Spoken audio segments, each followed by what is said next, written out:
자, 인사 나눌까요? 안녕하세요. 음, 유치권 저번 주에 제가 가기 전에 한번 정리해드렸던 거 기억나요? 쭉 정리해가지고 좀 외워갖고 오라고 했던 거. 어, 정리, 유치권은,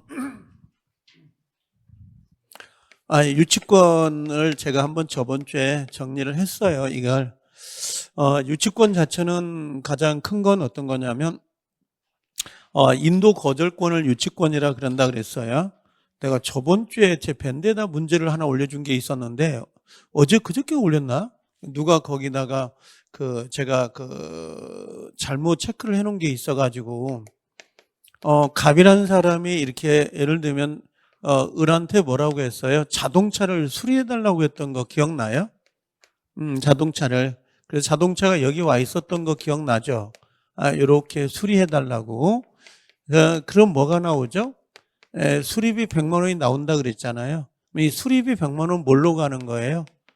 이건 채권이 되는 거고, 그러면 이 당연히 누구는요, 요 을이라는 사람은 갑에게 100만 원을 달라고 할 수 있는 채권이 있는 거잖아요, 지금요. 채권을. 근데 만약에 갑이 돈을 주지 않는단 말이에요. 않으면서 요 자동차를 달라고 청구가 들어와요. 이렇게. 그럼 이 을이라는 사람은 당연히 나는 자동차를 너에게 줄 수 없다. 돈을 줄 때까지. 요걸 우리가 뭐라 그래요? 이걸 점유하고 이걸 인도 거절한다라고 하는 거잖아요. 요 인도 거절권을 우리가 유치권 그러는 거예요. 지금 요걸 유치권 이렇게 이야기를 해요. 그럼 이 채권하고 유치권은 뭐예요? 운명을 같이 해요. 운명을 같이 한다는 걸 우리가 부종성이라고 하죠. 부종성. 그래서 얘가 부종성이 엄격하다라고 해요. 만약에 채권 자체, 즉 갑이 을에게 100만 원을 갚아버렸다. 그럼 채권이 없어지는 거잖아요. 그럼 당연히 유치권이 있어요? 없어요? 없어요. 근데 보통 일반인들이 처음 초보자들은 유치권 그럼 거의 대부분들이 돈 주세요 이렇게 생각을 해요. 유치권 네 거로 돈 주세요 이렇게 생각하는데 유치권은 돈 달라는 게 아니에요. 인도 거절을 의미하는 것이지. 그럼 두 번째는 어떤 거냐면 갑이라는 사람이 건물을 이렇게 공사업자에게 공사를 의뢰했다고 보통 이 사람을 우리가 도급이라 하고 이 사람을 보통 수급인이라고 하거든요. 이걸 우리가 도급계약이라 그래요. 그래서 도급계약은 보통은 쌍무계약이에요. 왜 쌍무계약이냐면 요 도급인은 얘한테 차임을 줘야 되죠. 공사비를 줘야 되고 이 을이라는 사람은 공사를 완공해 줘야 될 의무가 있거든요. 그래서 둘이 다 쌍무라고 그래요. 양쪽 모두 다 채무가 있으니까. 근데 공사비가 얼마가 나왔냐면 공사비가 한 2천만 원 나왔다. 근데 이 갑이 공사대금을 줘야 되는데 안 준다는 거죠. 그럼 이 수급인이라는 사람은 이 자기가 공사한 이 물건, 요 집을 점유하고 나서 인도 거절하겠죠. 요 인도 거절을 할 수가 있는데 이걸 우리가 뭐라 그래요? 이걸 유치권 이렇게 이야기하고 공사비 2천만 원을 우리가 뭐라 그래요? 채권이에요. 그러면 당연히 부종성이 있어서 운명을 같이 한다 이렇게 이야기하거든요. 그러니까 이 유치권이라고 하는 것은 가장 큰 특징이 뭐냐면 법정 담보 물권이에요. 법으로 정해져 있는 담보 물권이다라고 하는 거죠. 이게 법정 담보 물권이다라고 하는 거고요. 약정에 의해서 나오는 게 아니죠. 저당권 같은 경우는 약정 담보 물권이에요. 저당권은. 근데 이 유치권은 법정 담보 물권이라고 해서 둘이 약속에 의해서 나오는 게 아니라 이 상황이 벌어지면 당연히 유치권이 나올 수밖에 없는 상황이에요. 이게 법이 정해져 있으니까. 여러분들 불법행위 있잖아요. 교통사고가 나면 피해자가 가해자에게 손해배상을 청구하거든요.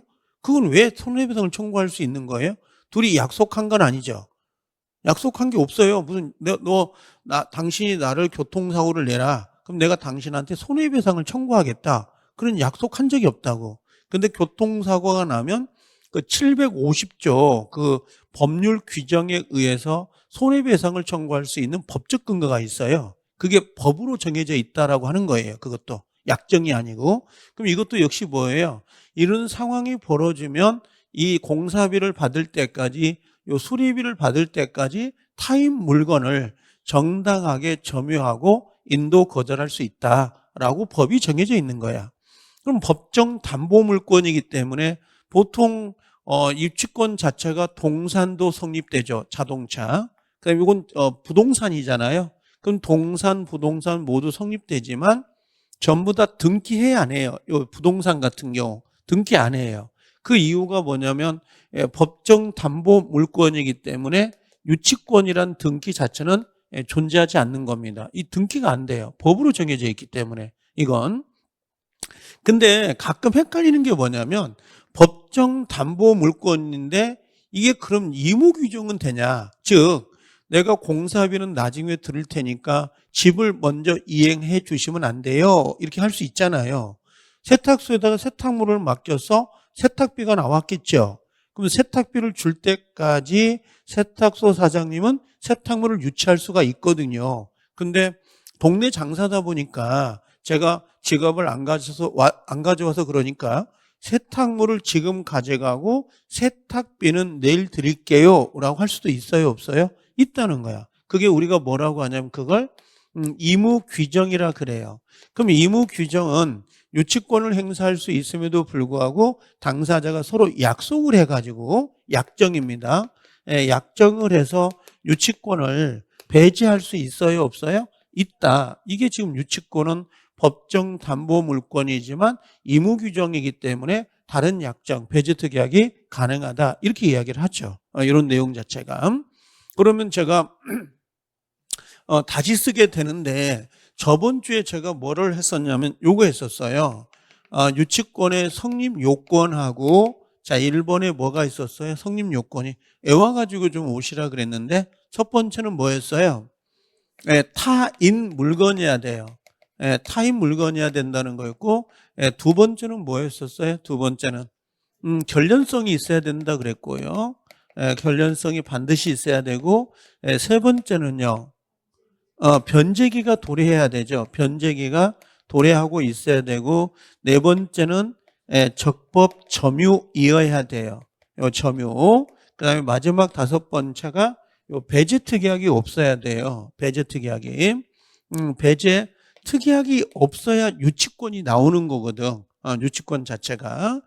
배제 특약이 없어야 된다. 요게 성립 요건이었고 그럼 성립이 되면 유치권자에 두 개가 나눠져 가지고 권리가 있었고 의무가 이렇게 나눠지잖아요. 권리 의무 이걸 좀 같이 외워서 기억해 놓으시라 그랬었습니다.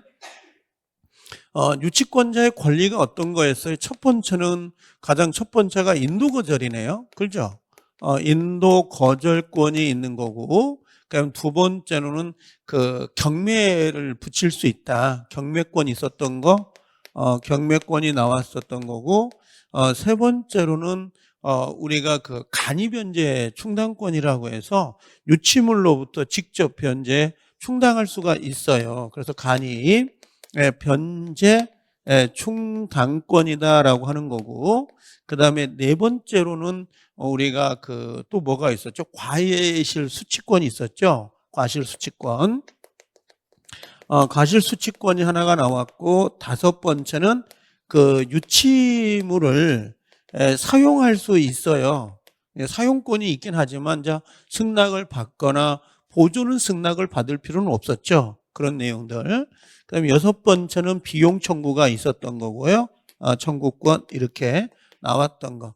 요 여섯 가지 정도는 좀 기억을 해 두시라 그랬고 그다음에 의무는 두 개만 기억해라. 두 개만. 하나가 뭐였냐면 성관주의 의무가 있죠. 임차인도 임차 목적물을 성관주의 의무로 보관해야 되거든요. 성관주의 이게 있었고 그럼 두 번째는 어떤 거였었어요? 유치물을 아까 사용하려면 승낙을 받아야 되잖아요. 유치물을 사용하려면 채무자의 승낙을 받아야 돼요. 이걸요. 근데 만약에 성관주의 의무나 유치물 사용할 때 승낙을 안 받았어.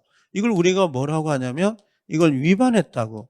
그럼 위반하면 유치권이 자동으로 소멸해요? 아니면 소멸 청구가 들어가야 돼요? 이건 소멸 청구가 들어가야 됩니다. 청구가 들어가야 소멸이 되거든요. 요렇게 정리가 되죠. 그래서 유치권은 일단 요게 가장 기본 뿌리예요. 이걸 기본으로 기억을 하고 그다음에 여기다가 판례를 덧칠해야 돼요. 그래야지 이게 안정권으로 갈 수 있거든요. 이 부분들을. 자, 그래서 여기까지 제가 저번 주에 한번 정리하고 가서 꼭 외워갖고 오세요라고 했었어요. 제가 몸이 아픈 상태에서도 꼭 이야기했는데 외웠을 거라고 믿어요. 저당권이네. 자, 유치권 잠깐 제가 보고 넘어올게요. 저당권을 보고 넘어가려고 했는데 그래갖고 여기 잠깐 보고 가자고요. 어디로 오시냐면 자, 책 여기 오시면 되죠. 테마 35번 오셨어요? 150페이지 오세요. 150페이지. 150페이지로 오시면 자, 요거 한번 정리해 보면 요겁니다. 여기 보면 유치권은 법정담보물권 보이시죠? 법정담보물권이라고 되어 있습니다. 여기가 법정담보예요. 법정이라고 되어 있잖아요. 그럼 법정은 등기한다는 거예요? 안 한다는 거예요? 법정이 나오면 이게 등기를 요하지는 않는다. 이게 대한민국에 없는 등기예요. 유치권 등기 이런 건 없습니다.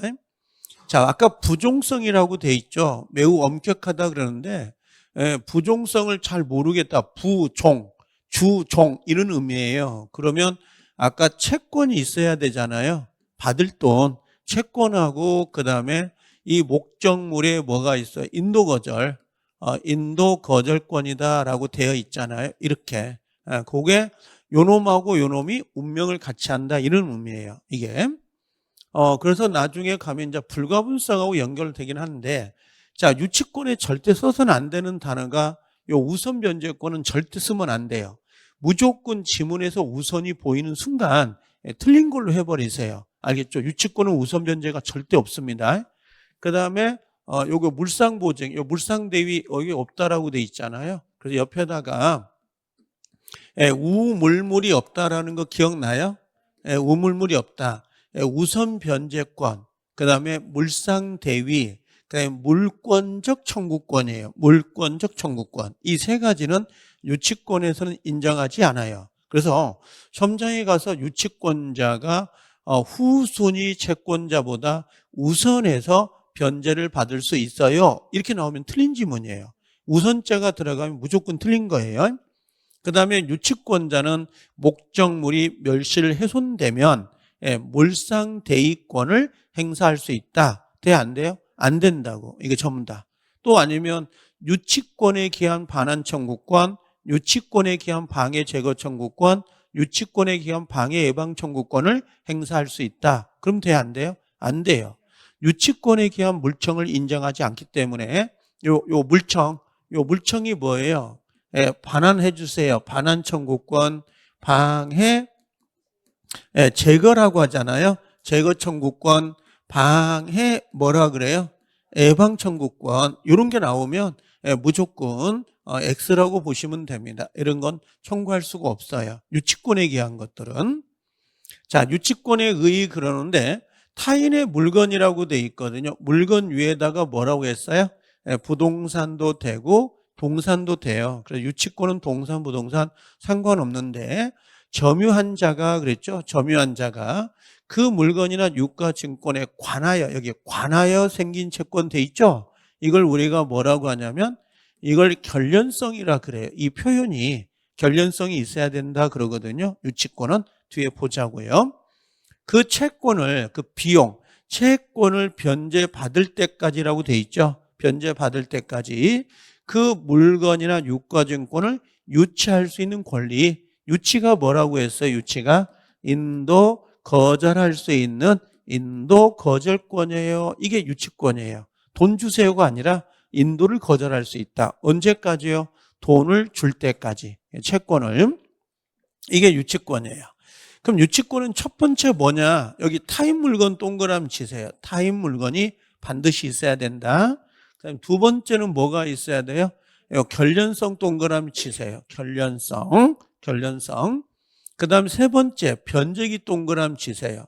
변제기에 있어야 된다. 그 다음에 적법점유 동그라미요. 적법점유가 있어야 되고 그 다음에 배제특이하게 있어야 돼 없어야 돼요? 없어야 된다. 요 5가지잖아요. 유치권의 성립 요건이. 첫 번째 뭐가 있어야 돼요? 첫 번째 타인 물건이어야 되고, 그 다음에 두 번째는 뭐가 들어야 돼요? 결련성. 그 다음에 세 번째는 뭐가요? 변제기. 네 번째는 적법점유. 마지막 배제특약이 부존재해야 돼요. 만약에 배제특약이 있으면 유치권이 나오지 않아요. 세탁비를 내일 드릴게요. 그랬더니 세탁소 사장님이 그렇게 하세요. 그래 버리면 유치권이 안 나온다고. 이거는. 자, 그럼 돌아와서 타인 물건에서 여러분들이 기억하고 갈 판례가 있습니다. 그게 어떤 거냐면 일단 유치권은 법정 담보물권이기 때문에 법정, 그래서 이 등기 있죠. 등기, 부동산일 때도 등기를 요하지 않는다. 같은 맥락이죠. 자, 요거예요. 타인 물건이어야 되는데 그 타인 물건이 어떤 걸 말합니까? 그랬더니 동산, 부동산 상관없어요. 동산이든 부동산이든 상관없이 유치권 나오는데 이때 채무자 소유이건 제3자 소유이건 묻지 않는다 이렇게 돼 있어요. 이 채무자라는 게 이제 요게 이제 가장 중요한데 이런 거잖아요. 아들 뭐라고 했어요? 아들 노트북 있다고 그랬죠? 기억나요? 요걸 누가요? 아버지가 AS 센터에다 맡겼어요. 근데 이 수리비가 얼마 나왔냐면 5만 원 나왔거든요. 5만 원. 그러면 이때 노트북의 소유자는 누가 되는 거예요? 노트북의 소유자는 아들이 소유자가 되죠. 소유자가 되지만 채무자는 누가 되는 거예요? 채무자는 아버지가 채무자가 되죠. 이분이 채권자가 되는 거고, 그러면 이 A센터 기사 아저씨는 아버지에게 돈 주세요. 돈 줘라고 할 수 있어요? 없어요? 있는 거고. 그러면 여기 아들내미, 요 아들 있잖아요. 아들한테는 돈 달라고 할 수 있을까요? 없을까요? 돈 주세요. 이건 안 되는 거예요. 얘는 되는데 얘는 안 되죠. 왜 그러냐면 아들은 노트북의 소유자이긴 하지만 요 A센터에다가 맡겨가지고 계약을 맺은 사람이 아니에요. 그러니까 이 아들은 채무자는 아니죠. 채무자는 아니라고. 그러면 만약에 나중에 아버지가 아직 돈을 안 줬단 말이에요. 돈을 안 준 상태에서 누가 지금 가지러 오는 거예요? 아들내미가 이렇게 노트북을 주세요 이렇게 온 거야. 노트북을 주세요 이렇게 왔다고. 그럼 이 A센터에서는 뭐라 그래요? 유치권을 주장할 수 있어요 없어요? 있어. 근데 돈 달라고 할 수는 있다 없다? 변제 청구는 된다 안 된다? 변제 청구는 안 되는 거예요. 이렇게 지금 정리가 돼요. 두 개가. 근데 거꾸로 가서 요건 어때요?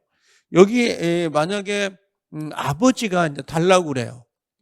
아버지가 노트북을 달라 하면 이 A센터는 뭐라고 그래? 유치권 주장할 수 있어요 없어요? 있죠.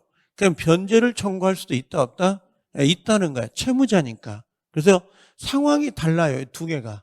이런 형태가. 그래서 여기 보면 이 물건 자체가 채무자 소유이거나 제3자 소유이거나 상관없이 유치권을 주장할 수는 있는 거예요. 근데 소유자가 주장하거나 채무자가 주장할 때 형태가 다르다는 거죠. 여기는요. 유치권 주장할 수 있지만 변제 청구가 되냐 안 되냐가 중요하다고.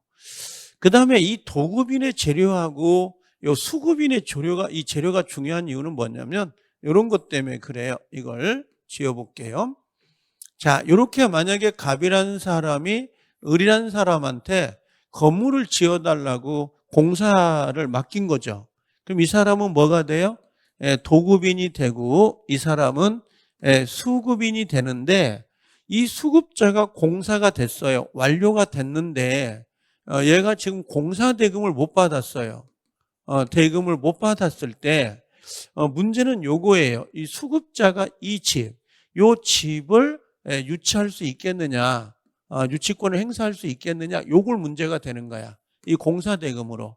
근데 문제는 뭐냐면 이 건물이 수급인 소유 거예요. 수급인 소유면 유치권이 안 되죠. 자기 물건이기 때문에 반드시 타인 거야 되는데, 근데 여기는 만약에 도급인 소유다 그러면 이 수급인은 공사 대금을 받기 위해서 유치권을 행사할 수는 있겠죠. 지금 이 유치권의 첫 번째 조건이 타인 물건이어야 돼요. 그럼 유치권 스스로 자기 물건이면 유치권이 안 된다고. 이게 그럼 이 물건이 요 수급인 거냐 도급인 거냐 이게 중요하죠. 소유권이 누구에 있느냐. 그랬더니 우리 판례는 이 재료입니다. 공사할 때에 들어간 재료들이 있을 거 아니에요. 철근, 콘크리트 이런 재료를 누가 댔느냐 이 말이에요. 도급인이 만약에 철근, 콘크리트를 댔습니다. 그러면 이 수급인은 몸만 와가지고 지은 거죠. 건축한 거죠. 그럼 이건 누구 걸로 보는 거야? 도급인 걸로 봐요. 그럼 이 수급자가 공사 대행을 못 받으면 유치권을 주장할 수 있다 이 말이에요. 근데 반대로 이 수급자가 이 재료 있죠. 철근, 콘크리트 재료까지 가져와서 자기가 건물을 완공시켰다면 이 건물은 수급인 소유예요. 원초적 처음에. 그럼 이 수급인이 공사대금 못 받았다고 해서 자기 건물을 자기가 유치할 수는 없다는 거야. 그럼 우리 시험에서는 멘트를 주거든요. 여기처럼 도급인이 재료를 댔어요. 이렇게 나온다고. 도급인이. 그럼 수급인이 공사대금을 못 받은 거죠. 그때는 유치권이 돼야 안 돼요? 된다. 이렇게 가면 되고. 그 다음에 수급인이 재료를 댔어요. 그러면 유치권이 돼야 안 돼요? 안 되는 거라고. 왜? 이건 이건 누구 거예요? 이건 수급인 소유가 돼버리기 때문에 자기 걸 자기가 유치할 수는 없다는 거죠. 근데 여기는 도급인 소유죠. 도급인 소유가 되기 때문에 유치권이 가능하다는 거고요. 그래서 이걸 공식처럼 해가지고 도급인이 재료를 댔어요. 그러면 유치권이 되고 수급인이 재료를 댔어요. 그러면 유치권이 안 돼요. 이렇게 구별하는 게 편합니다. 요거 지문을 잡을 때게요. 이렇게. 그 다음에 결련성인데 유치권에서는 결련성을 많이 물어봐요. 근데 결련성은 처음 들으면 이해가 안 돼요, 이걸. 그래서 그냥 맞고 품어버리는 게 제일 좋거든요. 외워버리는 게 제일 좋은데 나중에 이제 외우다 보면 공통점이 나오긴 해요. 그게 이제 치료했다, 공사했다, 수선했다, 뭔가 고쳤다. 그럼 다 이게 유치권이에요. 결련성이 있는 거야. 자동차를 수리했습니다. 노트북을 수선했습니다. 그럼 노트북 때문에 수리비가 나오고 자동차 때문에 수리비가 나오죠. 건물 때문에 공사비가 나온 거거든요. 그걸 우리가 결련성이라 그래요. 그럼 결련성이라고 하는 것은 뜬금없이 매매대금 이런 거 매매대금은 결련성이 없어요. 아니면 임대차에서 보증금 이런 건 결련성이 없죠. 뜯어 고친 게 아니기 때문에. 그럼 우리가 보통 시험장에 가서 박스형 문제로 해가지고 다음 중 결련성을 찾아주세요. 그러면 전부 다 수선했다, 고쳤다, 치료했다. 걔가 내 허벅지를 물었다. 그럼 걔를 잡아가지고 치료비를 받을 때까지 걔를 유치할 수 있다. 이건 가능하죠. 치료비니까. 그렇죠? 또 염소가 농작물을 뜯어먹었다. 그럼 농작물 값을 받기 위해서 염소를 유치할 수 있다. 돼야 안 돼요? 된단 말이죠. 그러니까 그게 어떻게 보면 가만히 공통점이 나타나요. 이게 치료비, 공사대금 이런 것들이 수선비 아니면 필요비나 유익비도 고친 거 아닌가요? 그럼 유치권이 나올 거고 뭐 그런 것들 보면 보세요. 여기 보면 필요비 동그라미, 유익비 동그라미 쳐보세요. 비용 상환도 나오겠죠. 비용 상환도 이런 것들. 그 다음에 여기 보면 수선대금, 공사대금, 요 운임, 운송물의 운임 있잖아요. 예를 들면 갈치를 인천 앞바다에서 부산까지 끌고 운송했다. 그러면 그 갈치 때문에 운송비가 나온 거거든요. 갈치 아니면 내가 부산까지 왜 가겠어요? 그러니까 이건 결련성이 있는 거지. 그 다음에 여러분들 동일한 법률관계라는 게 있어요. 동일한 사실관계가 있는데 이 동일한 법률관계, 동일한 사실관계는 잘 안 나오긴 하더라고요. 여러분들 우연히 그 신발 같은 거 바꿔 신고 가거나 우연찮게 우산 같은 걸 바꿔 가는 경우가 있잖아요. 이런 것들은 결련성이 있다고 보는 겁니다. 또 아니면 아까 여기다 쓸까요? 그 농작물 훼손이 됐다. 훼손이 됐을 때 그 동물을 잡아가지고 유치권 행사하는 거. 아니면 아까 동물이 뭐라고 해요? 동물이 사람의 허벅지를 물어가지고 그 치료비 같은 거 있잖아요. 치료비를 받으려고 동물을 유치하는 거. 이런 것도 전부 다 뭐가 돼? 유치권이 되는 거예요. 그런 것들이. 그래서 잘 보면 알겠지만 뭔가 고치고 치료하고 수선하고 뭐 그런 것들이 거의 대부분들이. 이런 것들이. 근데 유치권이 안 나오는 경우가 있습니다. 그게 어떤 거냐면 유치권이 안 나오는 게 가장 대표적인 게 어디 갔어? 여기. 요 보증금이요. 보증금은 뭔가 수선한 게 아니에요. 보증금이라든지 권리금이라든지 요 부속물, 지상물은 뭐냐면 요 매매대금이에요. 매매대금이잖아요. 부속물 매수대금, 지상물 매수대금. 이게 매매대금이거든요. 매매대금은 뭔가 고친 게 아니라 내가 물건을 주니까 반대급부로 주는 거야. 이건 결련성이 아니란 말이에요. 이건요. 그래서 요 부속물 매수대금, 지상물 매수대금, 매매대금. 여기 건축자재대금 보인가요? 그러면 건축자재대금은 공사하는데 건축자재를 납품한 거죠. 그 납품가를 받기 위해서 유치권을 행사한다? 그건 안 된다는 거지. 이건요. 매매대금이니까. 이것도 매매대금 아니에요? 이것도 같이 매매대금이라고. 이런 것들은 일종의 반대급부에 해당되는 것이지 이걸 유치권이라고 할 수는 없습니다. 이렇게 정리해 놓으시면 돼요. 그래서 가장 흔하게 나오는 게 박스를 묶어가지고 다음 중 결련성 있는 거, 결련성 없는 거 이거 물어보는 게 가장 일반적이죠. 꼭 외워놔야 됩니다. 결련성 여부는. 자, 그럼 나중에 이제 문제풀이 할 때 제가 여기다 판례가 나온 것들을 추가해서 이야기할 건데 그런 건 있어요. 어떤 게 있냐면 아까 동물이 뭐라고 해서 동물이 농작물을 뜯어먹었을 때 그 뜯어먹은 값을 받기 위해서 염소나 소 이런 거 유치할 수 있잖아요. 근데 그 농작물 뜯어먹었던 값을 줘야 되는데 안 주는 거야. 그럼 그로 인하여 발생되는 지연손해금 같은 거 있잖아요. 그런 것도 나중에 유치권이 돼요. 그건 원래 본 채권이 유치권이 발생되면 그로부터 파생되는 것도 유치권이 될 수가 있거든요. 근데 원래 손해배상은 유치권이 돼, 안 돼? 원래 안 되거든. 결련성이 없어서 안 되는데 아까 그런 건 된단 말이에요. 그래서 그건 나중에 이제 문제 풀이할 때에 보면 될 것 같고요. 근데 일단 첫 번째는 결련성은 기억해 놓으셔야 돼요. 그럼 두 번째는 변제기거든요. 자, 이 변제기는 우리 시험에 나올 수 있는 건 딱 하나밖에 없어요. 그게 어떤 거냐면 요거예요. 그 유익비 상환.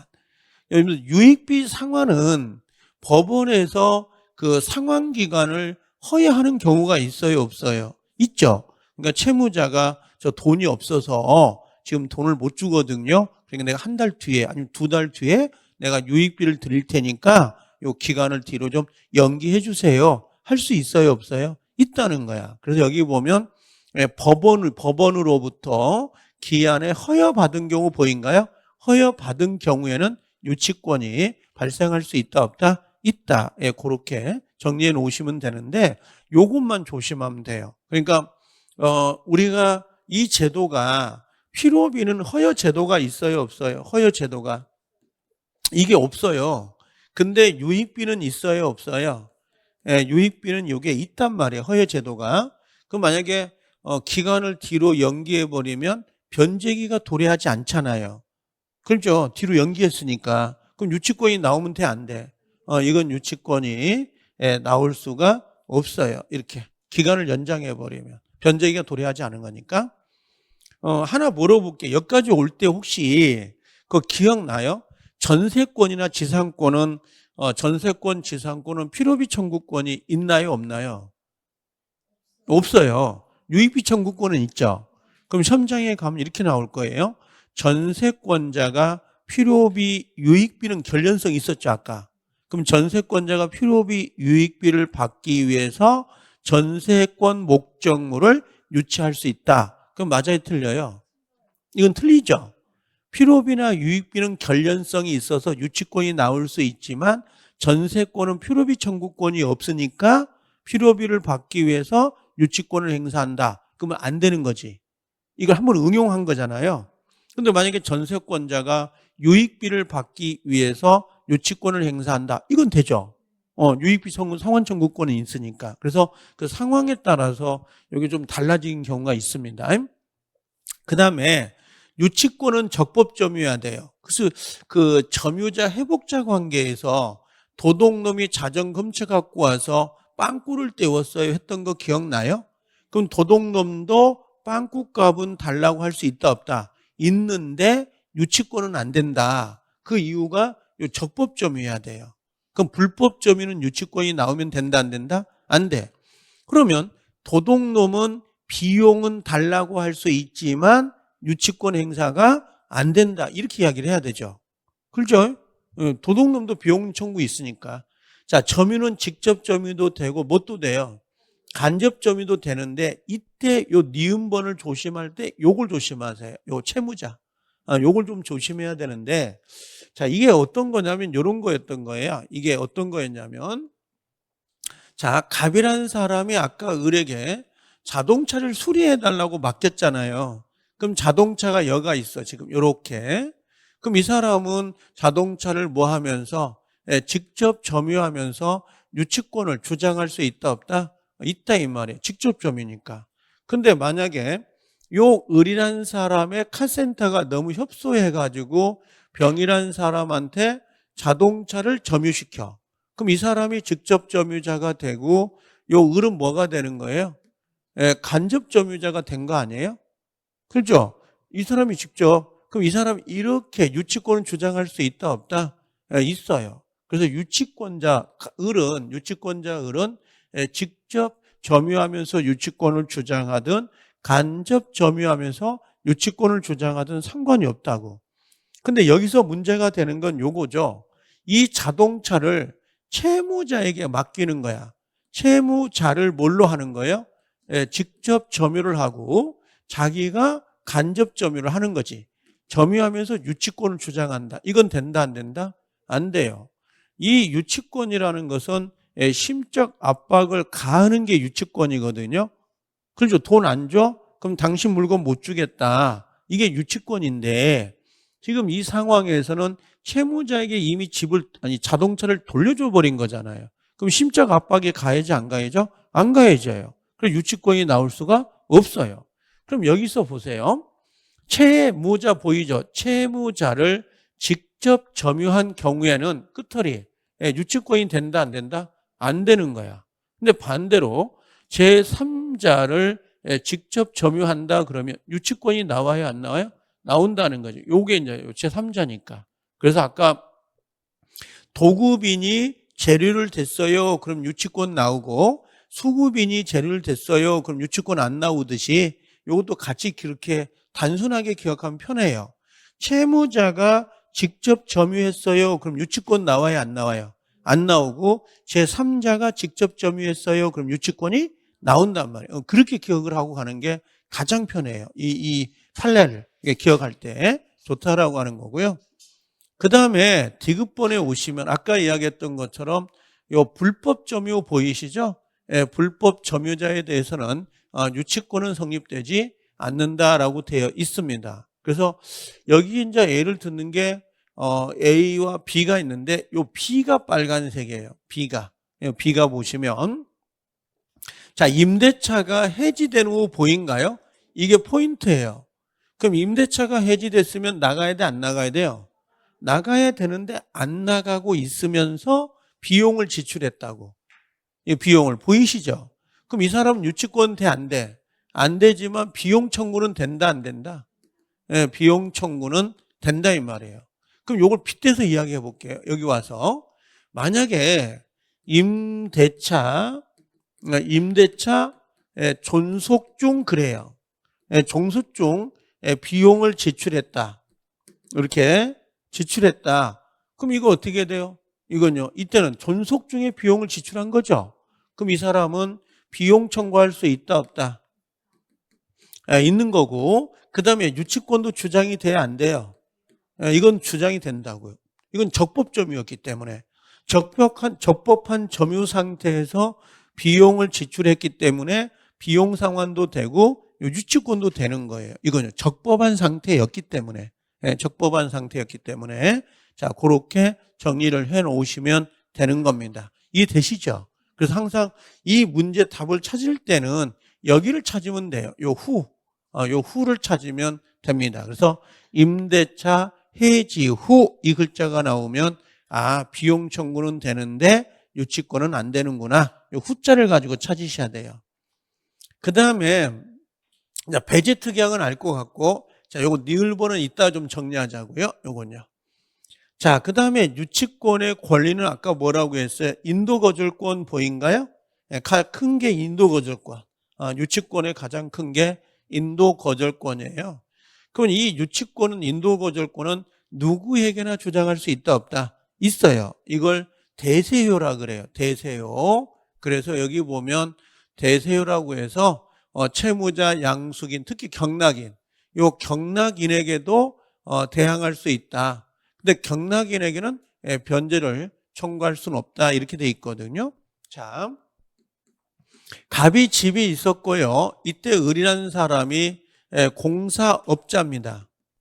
공사업자, 유치권자라고. 이 사람은 공사업자인데, 이 공사업자가 어떻게 했어요? 이 공사업자가 2천만 원을 받으려고 지금 유치권을 행사하고 있었는데 이 집이 경매로 넘어간 거야. 그럼 낙찰자가 나와야 안 나와요? 나오겠죠. 낙찰자가. 그럼 낙찰자에게 요 을은 나 2천만 원 못 받아가지고 나 이거 점유 인도 거절 하겠다. 유치권 주장할 수 있어요, 없어요? 있다고. 누구에게나 주장이 가능하다고. 근데 이 사람한테 이 2천만 원 변제를 청구할 수는 있다, 없다? 없어요. 왜 그러냐면 채무자는 낙찰자가 아니거든요. 채무자는 누구예요? 갑이니까 이 갑한테 2천만 원 달라고 청구할 수는 있지만 요 낙찰자, 매수자에게는, 경락인에는 변제 청구는 안 됩니다. 그래서 요거 좀 조심해야 돼요. 경락인에게도 주장할 수 있다. 유치권을 인도거절할 수 있다. 근데 변제는 된다, 안 된다? 안 돼. 이 낙찰자는 오늘 처음 본 사람이에요. 처음 본 사람한테 돈 달라고 할 수는 없죠. 아까 우리 그 아버지가 아들내미 노트북을 맡겼을 때 아들이 달라고 해도 변제를 청구 못 해요. 왜? 아들내미는 A센터하고 계약을 한 건 아니죠. 이 노트북을 수리해 주면 제가 5만 원 드리겠습니다라고 계약을 한 게 아니고 아버지가 한 거라고. 그럼 아버지가 채무자인 거고 아들은 채무자가 아닌 소유자에 불과하다고요. 그래서 그 A센터에서는 아들한테는 유치권을 주장할 수는 있어도 변제 청구는 안 되는 거예요. 채무자가 아니기 때문에. 그럼 이 낙찰자도 뭐라고 했어요? 유치권은 주장할 수 있지만 이 사람 채무자가 아니기 때문에 변제를 청구할 수는 없는데 시험장에 가면 낙찰자, 인수인, 경락인에게도 뭐 유치권을 주장할 수 있으면서 변제를 청구할 수 있습니다. 이렇게 나오면 안 되지. 이건 X가 된다고요. 이건요. 그 다음에 만약에 소송이 제기되면 원고 일부의 승소 판결이 떨어지거든요. 이게 지금 무슨 말이라는 의미예요? 이게요. 자, 요것도 갑이라는 사람이 집이 있고 을이 유치권자야. 인도 거절하고 있는 거죠. 인도 거절하고 있는데 인도 거절이에요. 인도를 안 하고 있다고. 근데 얘가 소송을 제기한 거야. 소송을 제기했더니 을이라는 사람이 유치권을 항변한 거죠. 이 사람이 공사대금을 안 주니까 내가 유치권 행사하고 있습니다. 그럼 판사가 확인해 보겠죠. 사실관계를 확인했더니 얘가 공사대금을 안 주니까 을이 유치권을 주장하고 있는 지금 상황이에요. 그럼 법원에서는, 판사는 뭐라고 그래? 야, 갑, 너 돈 주라. 돈 주라. 공사대금을 주라는 건 얘가 패소죠. 공사대금 주라는 거니까. 근데 지분 받아라. 지분 받아라. 인도 받아라. 그러면 이건 승소죠. 그래서 이걸 뭐라고 하냐면 원고가 일부는 승소를 받았지만 일부는 패소를 받았다. 근데 원고 일부 승소, 일부 패소 판결 너무 길어지니까 그냥 원고 일부 승소 이렇게 떨어지는 거라고. 이걸 상환 이행 판결, 상환 급부 판결이라는데 이때 이거보다 중요한 게 뭐냐면 소송이 제기되잖아요. 소송이 제기되면 반드시 유치권자는 유치권자는 유치권을 주장해야 돼요. 유치권을 주장해야 된다고. 유치권을 주장을 해야 된다. 그래야 요게 떨어져요. 요게. 만약에 원고가 소송을 제기했는데 유치권자가 저 유치권 있어요 라고 주장하지 않으면 법원에서는 원고 전부 승소를 때려버려요. 원고 전부 승소를. 즉 당사자가 주장하지 않는 사실을 법원에서는 재판에 근거로 삼을 수가 없어요. 이게 처분권주의, 변론주의 때문에. 그래서 반드시 뭡니까? 유치권자는 유치권 있음을 주장해야 요 판결이 떨어진다고. 원고 일부 승소 판결이. 이렇게요. 그 다음에 경매권이 있다는 거 보이시죠? 자, 경매라는 게 어떤 거냐면 원래는 전세권이나 저당권은 경매를 붙여서 경락대금이 나오면 후손이 채권자보다 우선해서 변제를 받는 게 경매권이거든요. 근데 이 유치권자의 경매권은 보관경매, 환가경매라고 해서 그 갈치 기억나죠? 인천에 있는 뭐 갈치 1000박스를 가지고 부산까지 운송을 했어. 그럼 운송비는 결련성이 있으니까 유치권을 행사할 수 있는 내용이 되죠. 근데 운송비를 안 주는 거야. 안 주니까 이 사람이 갈치를 보관하다 보면 갈치가 여름에 상해서 버려야 된다고. 그래서 이걸 자갈식 시장에다가 이걸 경매를 붙여가지고 돈으로 환가해 놓으면 보관하기도 편하고 변제받기도 편하다고요. 이걸 우리가 경매권이에요, 이게. 그럼 이 경매권은 어디하고 다른 거예요? 예를 들면 전세권이나 요 저당권 있잖아요. 예, 저당권의 경매권하고는 다른 개념이에요, 이게요. 이 전세권, 저당권의 경매는 우선 변제예요.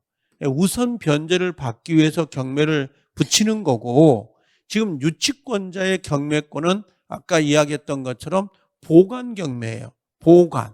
그래서 여기 보시면 채권의 변제를 받기 위하여, 그럼 맞는 지문인데 요 중간 있죠. 요 중간에 여기가 뭐가 들어가면 안 된다는 거예요. 여기가 요 사이가 우선 변제받기 위하여 그러면 무조건 틀려요. 그냥 변제받기 위하여 그래야 되는데 우선 변제받기 위하여 그러면 안 된다고. 요 우선자가 들어가면 X가 돼요. 그래서 유치권의 경매권은 뭐라고 해야 돼요? 보관 경매 이런 형태예요. 그래서 갈치를 1000박스를 그대로 보관하는 것보다는 이걸 경매 붙여가지고 돈으로 환가시켜 놓으면 보관하기가 편하니까 그렇게 경매를 붙입니다. 그 다음에 세 번째로는 요거 이해되시죠? 시험장에 가서 유치권자의 경매권은 전세권과 저당권과 같은 경매다. 그럼 X가 된다고. 안 된다고, 그건요. 자, 그 다음에 간이변제 충당권인데 이 간이 변제 충당권은 유치물을 직접 내가 먹는 거야. 채권자가. 그러니까 예를 들면 아까 자동차 수리했는데 수리비가 100만 원이다. 근데 얘가 돈을 안 주는 거지. 그럼 내가 뭐라고 그래? 자, 자동차로 내가 변제 충당하겠다. 응? 충당하겠다. 근데 이걸 법원에 청구를 해야 돼요. 법원에 청구해서 감정평가사가 나와서 감정평가를 하니까 얼마라고 했어요? 300만 원. 그러면 자기 수리비가 100만 원이죠. 그럼 300만 원이니까 100만 원을 공제하고 잉여금이 200 있잖아요. 200을 채무자에게 돌려주면서 자동차를 내가 먹는 거지. 이걸 간이변제 충당이라 그래요. 그러면 간이변제 충당은 유치물로서 직접 채권의 변제 충당할 수 있는데 이때 조심할 거 옆에 써놔야 돼. 뭘 써야 되냐면 이건 당사자가 마음대로 할 수 있는 게 아니에요. 이건 누구한테? 법원에 청구를 먼저 해야 돼요.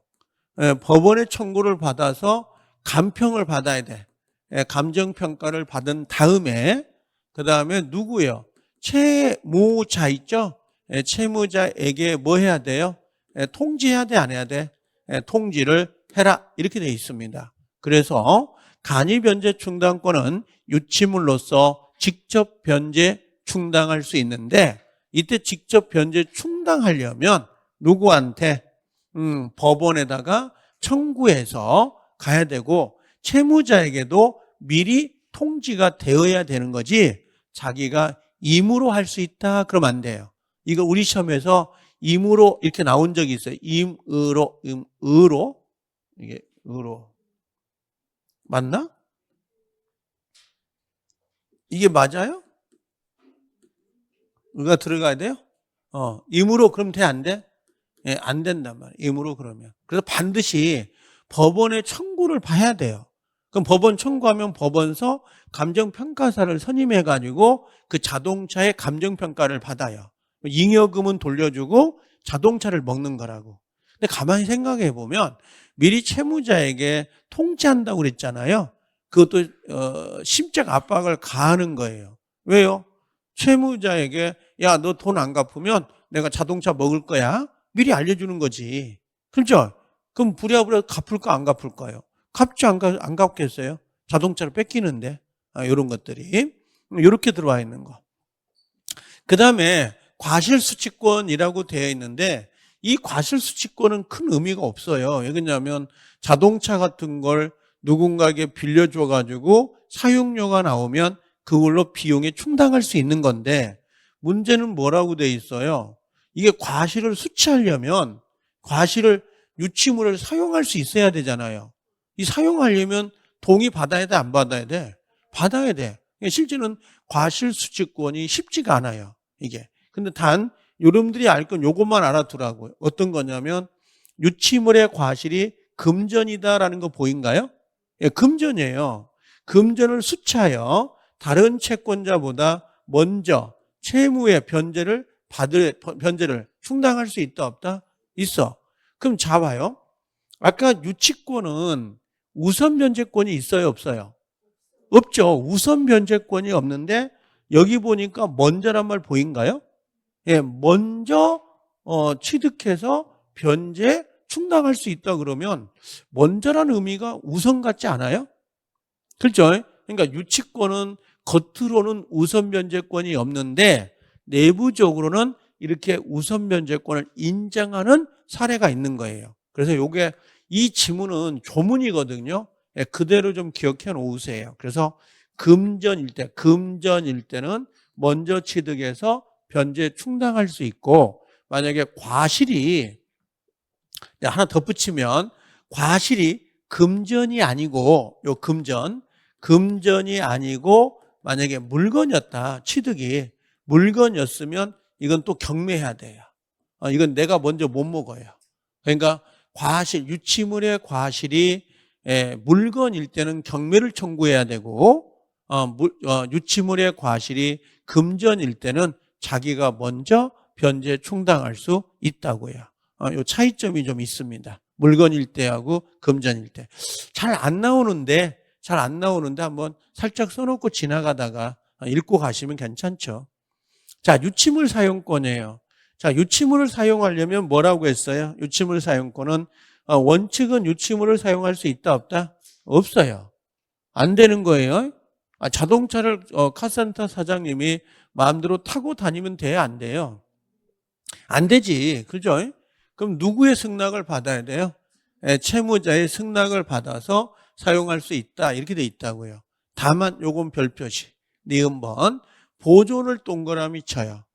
보존을 위한 사용은 승낙 없이도 된다 그랬죠? 뭐가 있나? 아까 그 공사장이 뭐라고 해서 공사가 겨울에 끝나가지고 동파될 수 있다 그랬잖아요. 그래서 공사업자가 허락도 없이 보일러를 돌려가지고 사용할 수 있다 없다? 있다. 그래서 보존을 위한 사용은 승낙이 없어도 가능해요. 승낙이 없어도 가능하다. 그런데 문제는 뭐라고 했어요? 차임 상당의 부당이득은 줘야 돼, 안 줘야 돼요? 줘야 돼요. 이게 진짜 공사업자가 공사가 끝났는데 공사 대금이 2천만 원이었어. 안 줘. 안 줬는데 얘가 이제 동파될까 봐 보일러를 돌렸다고 그랬죠. 근데 이 공사업자가 고시원 그 원룸 같은 데 살고 있었다고. 지방에 내려가서 공사를 해줬던 사건이거든요. 그럼 이 사람이 서울을 못 올라와. 그래서 지금 월세를 주고 살아야 돼. 그러니까 얘가 보일러를 돌리다 보니까 따뜻해. 그 집이. 그러니까 에라식 월세 나가는 거 그냥 이사해가지고 그 집에서 자버린 거야. 한쪽 방에서. 그러니까 이제 소송이 제기된 거지. 제기됐는데 논점은 뭐였냐면 허락도 없이 그 집에 들어가서 생활한 게 이게 불법행위 아니냐. 불법행위 아니냐. 이 논점 하나였고, 두 번째로는 공짜로 살았으니까 사용수익에 대한 월세 부분은 공제를 해야 되는 게 맞지 않겠냐. 이 두 가지 논점이었다고. 그랬더니 승낙 없이 사용해도 불법행위다 아니다. 불법행위는 아니다. 이게 결론이었어요. 근데 그 사람이 그 집을 사용수익한 거죠. 그러니까 부당하게 이득을 본 거잖아요. 그럼 뭘 달라고 할 수 있다? 차임상의 부당이득은 돌려주세요라는 게 결론입니다. 그래서 이 판례가 간혹 나오고 그러는 겁니다. 자, 마지막으로 비용상환 청구권. 아까 그 카센터가 너무 협소해가지고 자동차를 제3자한테 보관시킬 수 있잖아요. 그럼 보관료 같은 거 나와요? 안 나와요? 나오죠. 그것도 당연히 청구할 수 있도록 되어 있습니다. 그럼 6가지란 말이에요. 봐봐, 이제. 여기. 유치권의 성립 요건이 뭐예요? 타인 물건이죠. 결련성 있어야 되죠. 그 다음에 변적이 들어와 있죠. 그 다음에 적법점유해야 되고, 배제특이하기 없어야 돼요. 그 다음에 유치권자의 권리가 뭐예요? 인도거절권, 경매권, 간이변제 충당권, 과실수취권, 유치물 사용권, 그 다음에 비용상환 청구권. 보여요? 지금 내가 보이는 건 이게 보이는 게 아니라 옆에 지나가야 된다고. 여기 옆에가. 인도거절권은 누구에게나 주장할 수 있다. 대세적 효력. 경락인에게 주장할 수 있지만 변제 청구는 안 된다. 경매권, 이건 뭐라고 했어요? 우선 변제권이 아니라 환가, 보관 경매다. 그렇죠? 그다음에 간이변제 충당권은 자기 마음대로 할 수 있는 게 아니라 법원에 청구를 해야 되고 미리 채무자에게 통지해야 된다. 그다음에 과실수취권도 아까 금전일 때는 먼저 취득해가지고 자기의 변제 충당할 수 있다. 그다음에 유치물 사용권은 채무자의 승낙을 받아야 되지만 보존을 위할 때는 승낙을 받아야 안 받아요? 안 받는다. 그럼 비용상환 청구권 보이시죠? 비용상환 청구권도 유치권이 될 수 있다. 이런 내용입니다. 자, 이제 유치권자의 의무가 나오는 거 봐봐요. 의무는 두 개죠. 선관주의 의무하고 또 하나가 뭐가 있어요? 하나가 채무자의 승낙 없이라고 되어 있죠. 승낙 없이 사용 수익하는 경우 보이신가요? 그럼 이거 봐요. 선관주의 의무하고 승낙 없이 사용되어 담보 제공을 할 수가 없거든. 그렇죠? 선관주의 의무는 뭐예요? 자기 재산처럼 보관하면 안 되죠. 그죠? 선량한 관리자의 주의 의무라 그래요. 근데 이게 잘 와닿지 않거든요. 그래서 제가 그냥 장사할 수 있을 정도의 주의 의무다. 장사를 할 수 있을 정도로 물건을 보관해야 된다고. 그래야지 이게 선관주의 의무예요. 상당히 엄청 세죠, 이게. 그럼 여기를 위반했어, 요 두 개를. 자, 위반했다. 그럼 뭘로 가요? 위반해버리면 채무자의 유치권이 뭐가 들어가? 소멸 청구가 들어간다고. 그럼 여기서 위반하면 자동으로 소멸돼야 안 돼요. 자동으로 소멸되는 거 아니에요. 이건 청구가 들어가야 돼요. 청구가 들어갔을 때 이제 그때 가서 소멸한다고. 청구가 들어가야 소멸이 되는 거지. 그냥 선관주의 의무를 위반했거나 또는 승낙 없이 사용했다고 해서 유치권이 자동으로 소멸되는 건 아니라고. 여러분들 임대차에서 임차인이 월세를 뭐라고 했어요? 2번 안 냈어. 2번 안 냈다고 해서 자동으로 소멸되나요? 아니죠. 3달 밀린 사람도 있고 4달 밀린 사람도 있지 않아요? 그러면 당연히 임대인이 나가주세요 해야 소멸이 되는 거거든. 청구가 들어가야 돼요. 똑같은 그런 이치라고 보시면 돼요. 이것들이. 그래서 선관주의 의무 채무자의 승낙 없이 사용되어 담보 제공하면 당연히 소멸 청구가 들어가야 소멸이 된다. 이 정도. 자, 유치권이 소멸되는 원인은 여러 가지가 있는데요.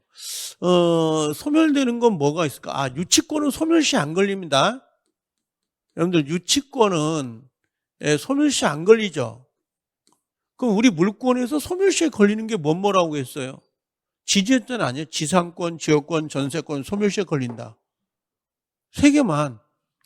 그리고 지지전, 그럼 유치권, 저당권, 또 뭐가 있냐, 점유권, 소유권, 소멸시효 안 걸리겠지.